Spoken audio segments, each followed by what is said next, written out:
नमस्कार। भारत और पाकिस्तान के बीच तनाव थोड़ा कम है, लेकिन प्रधानमंत्री नरेंद्र मोदी ने साफ कर दिया है कि हम पाकिस्तान को अब नहीं छोड़ेंगे। अगर पाकिस्तान ने कुछ भी इधर उधर किया, हिमाकत कुछ भी की, आतंकवाद फैलाया, तो इस बार हम छोड़ने वाले नहीं है। दूसरी तरफ भारत में अब राजनीति जो है वो खुलकर हो रही है। जो कांग्रेस ये कह रही थी कि हम सरकार के साथ हैं, सेना के साथ है, अब सवाल कांग्रेस की तरफ से पूछे जा रहे हैं। मल्लिकार्जुन खड़गे जो कांग्रेस के राष्ट्रीय अध्यक्ष हैं, उन्होंने कहा है कि आखिर प्रधानमंत्री नरेंद्र मोदी के जितने भी विदेश दौरे हुए, उनसे भारत को क्या मिला, क्या भारत की स्थिति मजबूत हुई है। हमें जब मौका आया कि हमें दूसरे देश साथ दें, वो देश जिनके संबंध भारत के साथ बहुत मजबूत नजर आ रहे थे, लेकिन वो खड़े नहीं हुए हमारे लिए। कहीं ना कहीं चाहे वो कांग्रेस हो, चाहे वो दूसरे राजनीतिक दल हो, सबका निशाना डोनाल्ड ट्रंप की तरफ है, क्योंकि प्रधानमंत्री नरेंद्र मोदी और डोनाल्ड ट्रंप की केमिस्ट्री बहुत अच्छी बताई जाती थी। डोनाल्ड ट्रंप की जो एक छवि है, वो ऐसा माना जाता था कि आतंकवाद के खिलाफ डोनाल्ड ट्रंप मुखर है।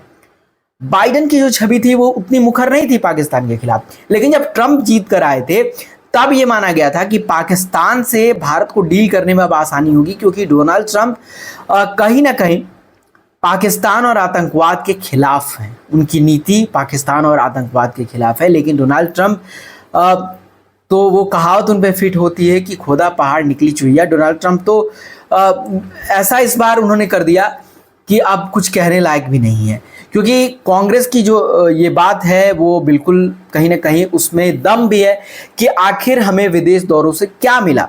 दूसरी बात कि जो राष्ट्राध्यक्ष हमारे देश में आए, जिनकी खूब खातिरदारी हुई, जैसे चाइना के राष्ट्राध्यक्ष थे जिनपिंग साहब, वो आए भारत, उनकी खूब खातिरदारी हुई, लेकिन क्या चाइना उस सम्मान के काबिल था जो हमने उसे दिया?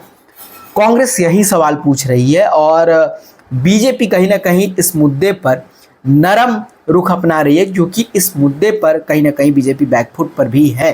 क्योंकि हम ये मान रहे थे, पूरा भारत ये मान रहा था कि कोई साथ देना या ना दे, अमेरिका जरूर भारत का साथ देगा, लेकिन अमेरिका ने सबसे बड़ा धोखा दिया है भारत को। और यही बात कांग्रेस पार्टी की तरफ से और तमाम विपक्षी दलों की तरफ से कहा जा रहा है।